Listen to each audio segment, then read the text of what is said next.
lightning setup here. I'm on an underground parking. Anyway, I want to speak about the Holy Spirit and integrity today. So let me quickly tell you a story.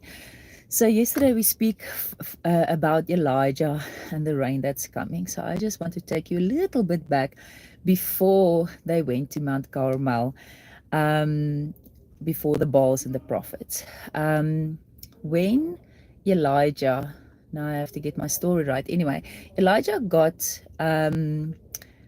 saw Obadiah, and he said to Obadiah, go and tell Ahab that basically you have found Elijah. Elijah was running away, and everybody was looking for Elijah, and the king was looking for Elijah. Nobody could find Elijah, and then Obadiah found Elijah, and he said to Obadiah, go to King Ahab and tell him that you basically found him, and I will still see him today.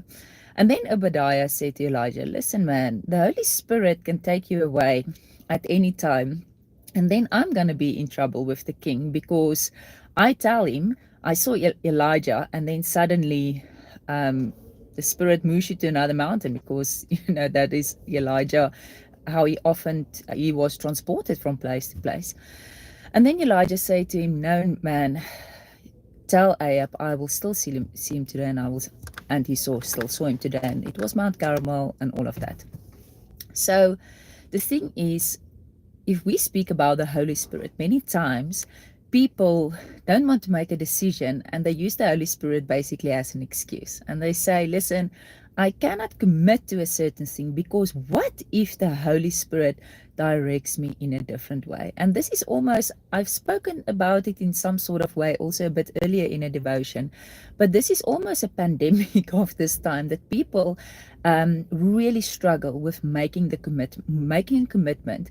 And then I almost want to say, have the audacity then to say, what if the Holy Spirit and tells me something? And actually, it's not because they honor if the Holy Spirit will tell them a specific thing to do. It's actually they just want to keep their options open.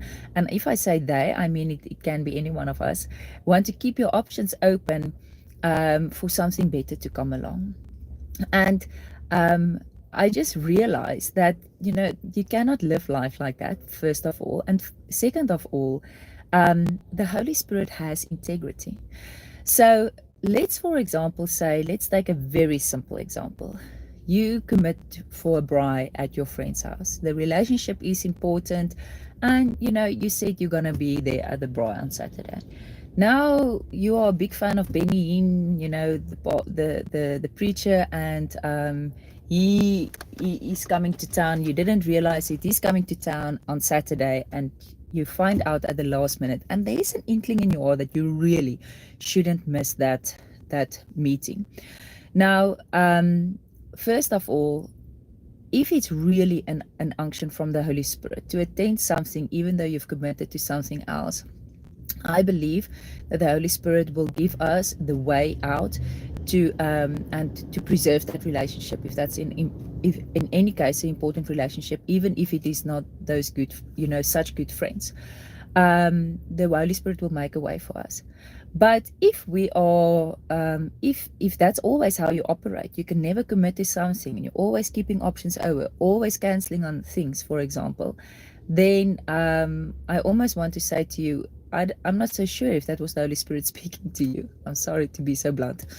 So the thing is, just using excuses, and some people just go from conference to conference just to be at the next conference, just to be somewhere because it was a church activity. Now suddenly they cannot go to a braai. And and people start measuring their lives by how spiritual they look, by how many conferences or church activities they can attend. But in the end, we need to follow the promptings of the Holy Spirit, and the Holy Spirit has integrity. Now, I'm not saying a braai is more important than a conference. Okay, so don't hear what I'm not saying. But what I am saying today is that we cannot be a people that do not honor other people's time, that do not honor relationships, and cannot even honor commitment. Basically, we cannot be people who do not have integrity, and then we blame it on the Holy Spirit. So I really want to encourage you today to follow the promptings of the Spirit. I mean, sometimes we need to cancel something, that is fine. But follow the promptings of the Spirit, not only for appointments towards people, but for the decisions that you need to make in your life. And stop wasting time and stop waiting until something gets better because you're saying the Holy Spirit said something. And then also just, if you shouldn't be making a decision about something, is because the Holy Spirit hasn't led you in a certain direction, then yes, obviously, wait until the Holy Spirit speaks to you. But there's a difference between waiting because of fear and waiting because it's just not the right time. So I hope I didn't confuse you today, and I hope this helps you. Bless you.